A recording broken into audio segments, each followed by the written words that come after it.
Alright guys, so this is Felix. Felix, a friend's dog. We've had some history with Felix. He's been here several times before. I watch him when she's out of town. I have a whole video series kind of nail trimming with him on my YouTube channel, so go check that out, the playlist. He's historically had really bad issues with nail trims. Historically has been a really bad leash puller and has been very dog reactive, only when on leash. So that's really common for a dog to be totally fine with other dogs off leash. Like this guy can go to daycare, he's totally fine with my dogs, like they're fine. But when you put him on a leash, he struggles and he likes to be reactive with other dogs and people on leash. So we've kind of gotten that taken care of for the most part. I'm going to be working on kind of getting that completely taken care of while he's here. But in the past, I had her go through my leash manners kind of things. I worked with her on that quite a bit, and she's been using a prong collar, which has been really great because he's been a really strong puller, and that's completely taken care of that. But the prong collar isn't the thing that's teaching. The training is what's teaching. The tool just makes it easier or harder. So the prong made it easier, and so now he understands that even with this just basic martingale collar, I don't even know if you can see him, because whatever. He's just got a basic martingale collar on, and Belle's gonna come check out the camera, my cat. Do not knock that over. Good girl. I don't train cats, guys. I don't. Well, no, go away. Belle, go away. Come here. Come here. I know. See, this is Belle. She's the worst. Come on. Anyway, so he understands that he needs to stay by a person's side now. He gets that. But I'm going to take it to the next level and work on some e-collar healing from him. So he's e-collar trained. I've worked with her on that, and he's been doing really well. But I'm going to take this opportunity to kind of show you what the next step would be to getting off leash. So we're going to be looking for some really good engagement from him, and I'm going to be working the e-collar to kind of show you how we get him to stay real engaged with us and how we use the e-collar to do that. So I have the e-collar paired to the sound box. Sound box is right by the phone. I should probably move that because you'll probably have the volume turned way up to listen to me.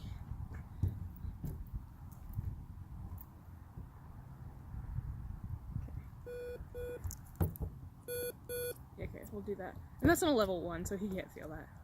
Let's move that right there. Let me check that you can't see that in frame. Okay, good. Okay, you can just see Bub. Okay. So whenever you hear that, it's gonna mean that it's paired to this. So anytime that you hear that, it's when I'm pushing the button. And this is on a 1, so he can't feel this. It's been a while since I've worked with him on the e-collar, so I'm gonna see what his level is right now. Okay, pay attention.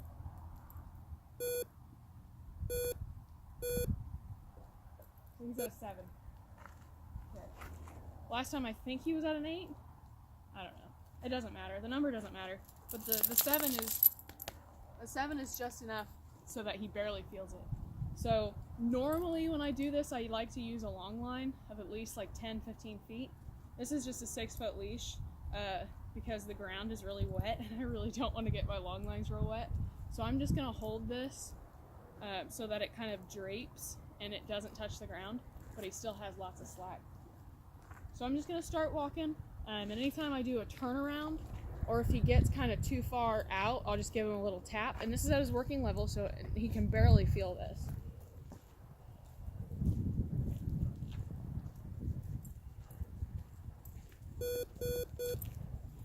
Nope, you're not supposed to switch sides.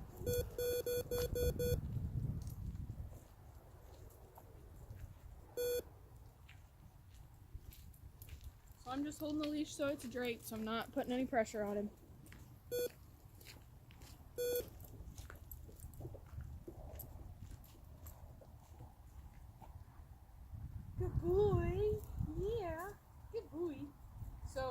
in previous videos that he is so not food motivated, like the least food motivated dog that you could ever have. So I'm not using food. Hey, enough. I'm not using food. I normally, it's kind of hit or miss whether I'll use food for this or not.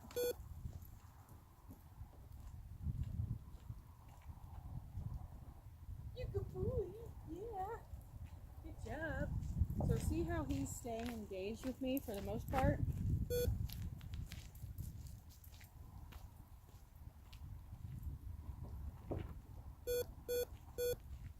So this is really great for reactive dogs. Good job.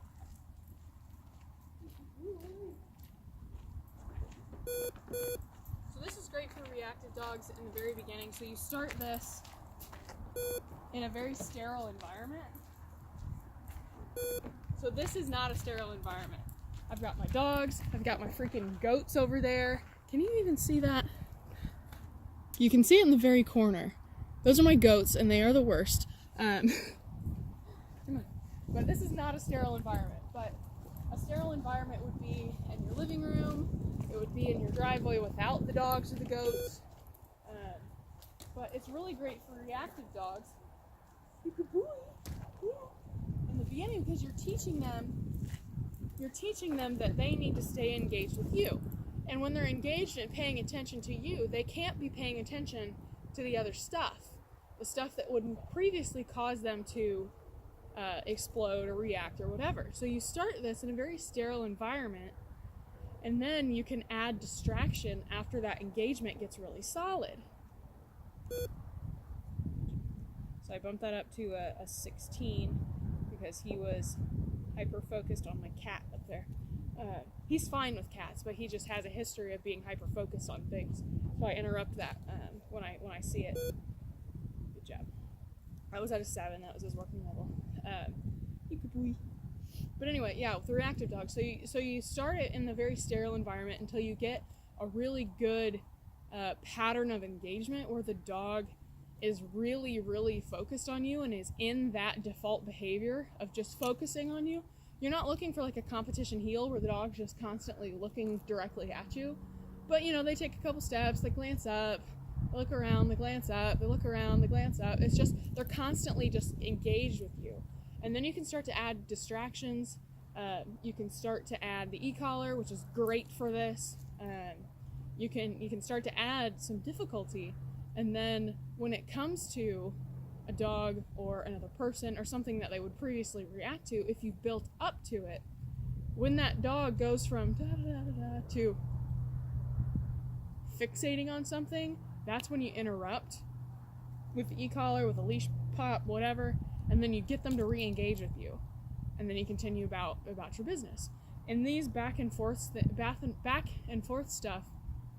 is really, really good for that, because you're not giving the dog any chance to get distracted and look around and forget that you're there, because you're constantly doing turnarounds, you're constantly changing directions, you're constantly turning, you're constantly giving them little taps with the e-collar to get them to stay real focused on you. And the e-collar is not, I realize as I say that, the way I just said that, the e-collar is not what's keeping them focused on you. So you're not just sitting there tap, tap, tap, tap, tapping, and if you stop tapping, the dog doesn't focus on you. That's not how it works. But the e-collar is really great for this because it teaches them what exactly the e-collar means. So it's not completely punitive. It's not completely one thing or another. It's just, that means kind of look back, kind of focus, stay engaged with me. So this stuff's really good for working through reactivity. Come on.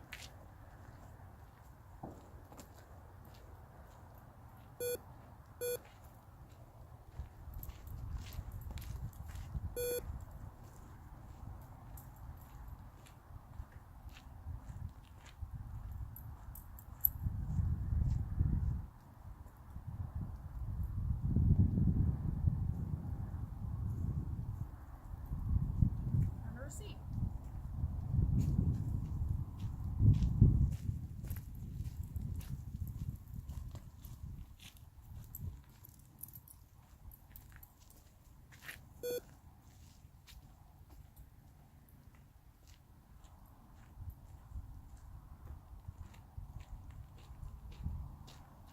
this dog used to pull like a freight train.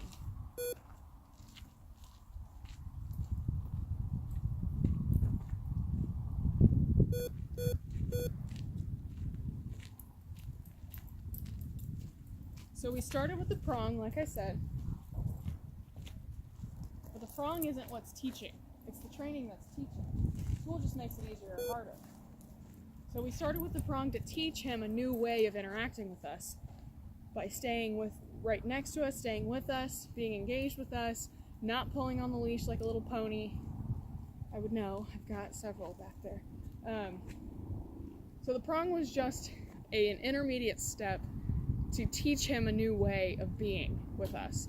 So now we can use the e-collar because he knows, see, there's that hyper-focus again.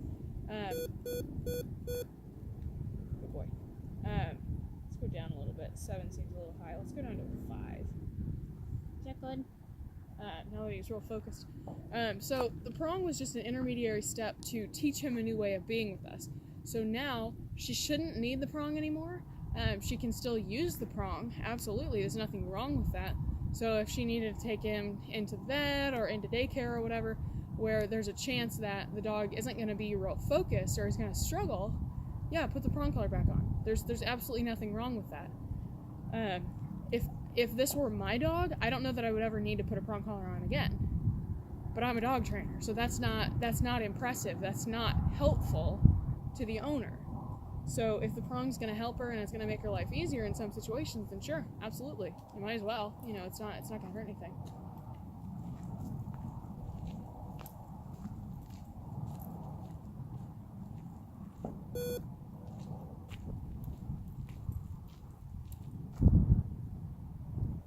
Good job. Good job. Like I said, this dog is not food motivated. Let me move, buddy. You're in the way.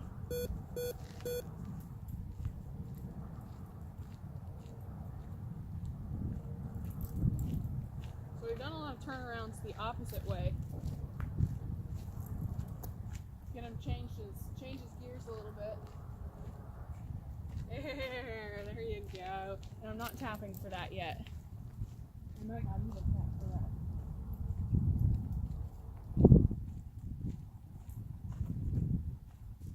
Yeah, I don't think I'm going to tap for these because my body is the physical cue. I will tap for the turnaround the opposite direction though.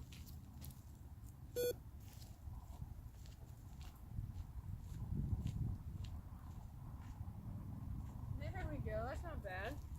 Touched him a little bit, but that's not bad. You good boy. Yeah, you good boy. Yeah, good job, buddy. Good job, buddy. We're all done. Good job. Good stuff.